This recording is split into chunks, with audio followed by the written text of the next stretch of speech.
Hello, everyone. Happy New Year. I hope everyone had a decent 2022, and I hope for an even better 2023 for all of us. I want to go over some of my favorite videos from manga tubers, anitubers, any anime content creation channel, really. Just talk about some of my favorite videos from them, what I like from the creator, and what I would love to see from them in the next year. Comment down low who some of your favorite anitubers were. I would love to find out more awesome creators in this space. I want to start this list off with the Masked Man. Sorry, you'll have to excuse my voice. I'm super hungover right now. So I'm Making a Manga was one of my favorite videos from him because it's something that I feel a lot of people should do, and we have the ability to do so now, but we never really see many creators want to go out and collaborate with a writer or an artist and create their own manga. And I'm not sure why. I think there's still this like perception that in order to be a mangaka, you have to be from Japan, it has to get into a magazine, and none of those things are true. So it was really cool seeing Masked Man's video on that. He's a very talented writer, and I think he's very thoughtful and intellectual with the way he sees stories and how he relates them to other forms of media. So yeah, I feel that if he continues to keep on creating manga, I would love to see an Anituber who is a critic become a mangaka themselves. You don't see many critics turn directors, but hopefully it's something that now that everyone knows how to create for themselves on the internet, they can build up from that critical perspective into actually directing or drawing or writing or whatever. Aside from that, there were a lot of other great videos of his from this year, but that one really stood out for me. Am I too old for manga? By Manga Crash. This video was awesome. I'm a year older than Crash, but I feel like I'm 10 years behind when it comes to being a stable adult. So his video was amazing. Just him coming out with a big life-changing reveal that's happening on his side. His thoughts on the channel, his thoughts on manga, how he got into anime and manga, what his peers thought about the medium growing up, and as he would meet them again later on in life, if they were still into it or what they thought about Crash being into it. Overall, it was just a really great video. It was very interesting to see a critic who is able to speak on the thing that they love, but wondering if they're aging out of it. And I think that too, man. I'm 31. I think about me aging out of anime and manga because I'm seeing it happen. I'm feeling it happen. It's tough, but it's something a lot of us have to come to that realization, right?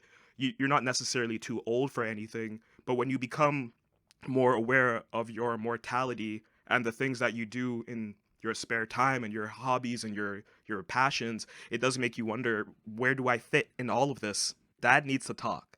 Blood on the Tracks, volumes 1 to 8. I really like Dad Needs to Talk. I think he's going to blow up next year, or maybe sometime a little bit later down the road, but he's going to blow up.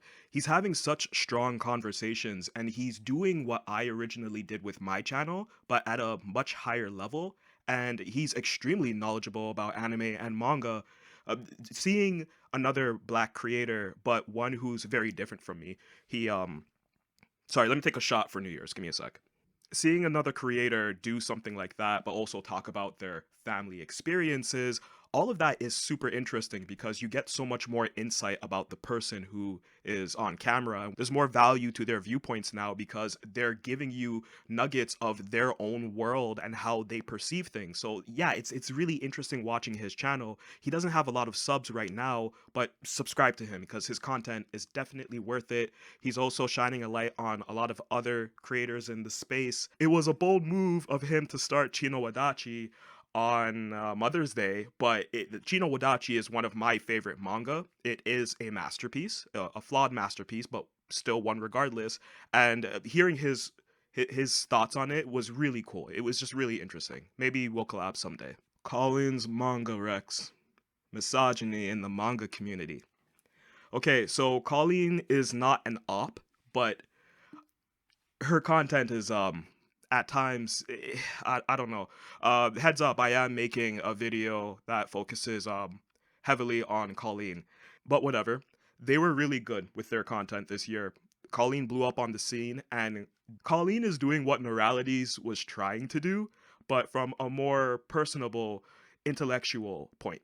And that's why I really like their content. Even if you were to not agree with some or all of the points, there's still a lot of passion, and there's still a lot of knowledge coming from this person. Colleen is definitely trying to be a figurehead of shojo. I think they're almost there. I just want to continue to see more content like this from them next year, but maybe a little bit less agenda based. By the way, there are a lot of really good shonen you should actually, I don't know, try reading instead of talking shit about in blanket terms. But I'll save that for the video. I think Colleen is definitely a creator that everyone should be watching out for.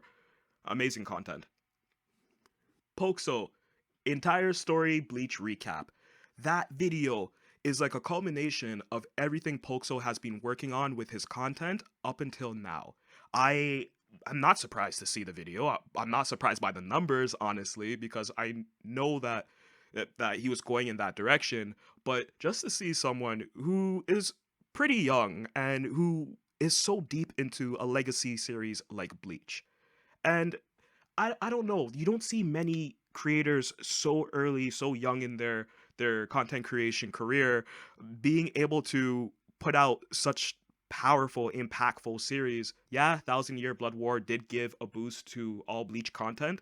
At the same time, Pokso was here when people were talking shit about Bleach. Pokso was hyping up the series, but giving very grounded, realistic takes when everyone was trying to either say Bleach is the greatest manga of all time or Bleach was the shittiest of the big three. It was just those two extremes, and there was nothing really like in between. Pokso has that. He doesn't have rose-tinted glasses, but he does love Tite Kubo's magnum opus. And personally, I think everyone who is a fan of Bleach or shonen in general should give that video a chance, or his channel in general. He has a lot of great work, not just Bleach, but a lot of great work. Joey is an obvious pick, the anime man. I've liked his content for a minute, and I think this year the direction that he's gone in with his secondary channel, Joey, it shows that he's taking a more Fantano reporter-esque style, which is cool. You know, like everyone really wants to be able to do that, but to have that sort of like attention to detail and care and just focus to do that, it's difficult, especially when you're doing stuff like Trash Taste or other content like that. One of the standouts for me was Japan is creating same-sex options for I don't know, I just screenshot the video, but it was a good video, and it's just interesting to see someone come so far, just like Pokso, in their career, but to see him do it this late in the game, I wasn't expecting a pivot like that, and it seems like the fans are very receptive to it as well. Penguin Zero put out a video very early into 2022 that kind of set the tone for how I would even look at anime throughout the rest of the year. Give me a sec. The thing I hate about anime is his thoughts on fan service. And to be honest, like I agree, man. I've grown out of fan service. I think media in general has gone past the gross out jokes, the fart jokes, the sex jokes. I do like sex comedies. I do like harems. I do like rom-coms. But when there's just so much fan service thrown in there for no reason, it takes me out of it, especially when it's literal teenagers who are doing the sexual abuse and receiving the sexual assault. That's fucking lame. And it's not a cultural thing either. I've had people in my comments say, well, Japan's different. They're culturally different from us. Their views on sex are very different, so it's going to come out different in their media. No, that's not true. This same bullshit in anime and manga is frowned upon very much so in Japan. This is a global thing. It's not a cultural thing. Media should not be based around fan service anymore. It's okay to have fan service because fan service happens IRL. I see a chick with big titties sitting across the table from me. I'm going to look in that direction. But I've never tripped and fell onto someone's rack before. That's fucking weird. And I'm tired of seeing that in anime. One of my favorite manga, Undead Unluck, had so much unnecessary fan service in the beginning, and it turned off many people, but this was also its best year of the manga so far. And I know a lot of people who did not give Yu Yu a chance because of the fan service. I didn't for well over a year after it was recommended to me. So I think that's just one of the perfect examples. And even watching Charlie's video, that's what made me realize that, you know what, maybe there is something there with Yu Yu.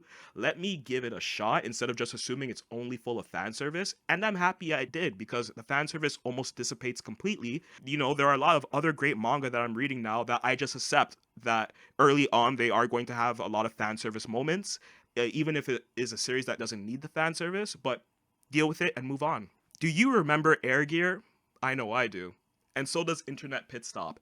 IP is going to be the biggest content creator within video games and anime next year. I'm not even kidding. His stuff is so good. I've seen him go from 0 to literally over 100,000. and he's been putting in the work. He's been getting better and better in each video.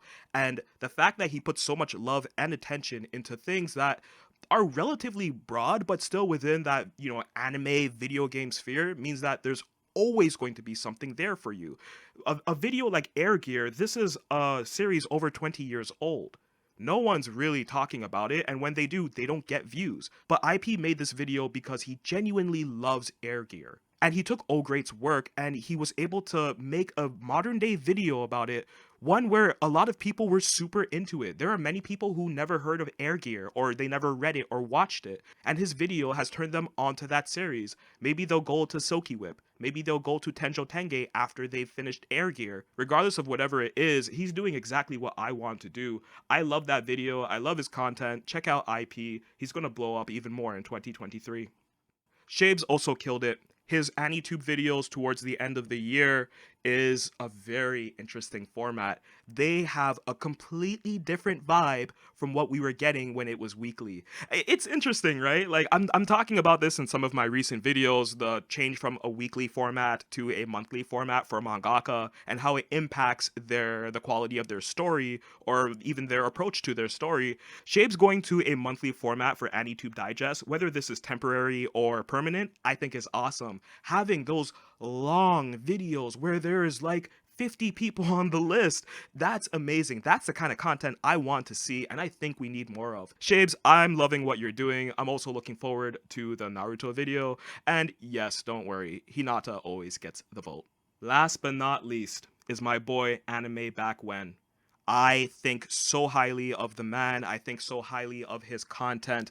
This is a creator you have to watch. Admittedly, his stuff can be niche at times because he's talking about anime from the 90s and early 2000s and not just the otaku's picks. He's talking about anime and manga that a hardcore fan would know. For all of the retro AniTubers, I really like his content because, again, so much of his personality goes into the video. And one of the highlights of his channel this year was him talking about his goal of moving to Japan. I can't wait for that to happen. I know it's going to happen for you, Rekka, and I think you're going to love Japan. Japan's a beautiful country. I don't know if I would want to live there long term, but it's a very great place to visit and spend time in. And when you do go to Japan, I can't wait to see the sort of content that you make while you're there. But your Cyberpunk Edgerunners video, even something like that, that's a very modern anime. But that video came out, that video came out like I think within days of Edgerunners coming out. Everyone caught on to Edgerunners so late, but you were like immediately on it, and I really liked your quick review. It was different in the style from what you usually do, but if your Edgerunners video is a hint towards the kind of content you'll make in the future, I definitely feel that your nicheness is not going to be so niche anymore. Those were 10 of my favorite AniTubers and MangaTubers of 2022. If there are any more that you guys know of, or if there are any videos from these creators that you loved yourself, please write in the comments below. Subscribe to everyone that I've mentioned in this video, and if you're an AniTuber or a MangaTuber yourself, please link me your work. I would love to be able to talk with more of you guys, and I think we're all going to do amazing shit next year. Happy New Year's, guys. Take care of yourselves, be kind to one another, and just have fun. Take it easy.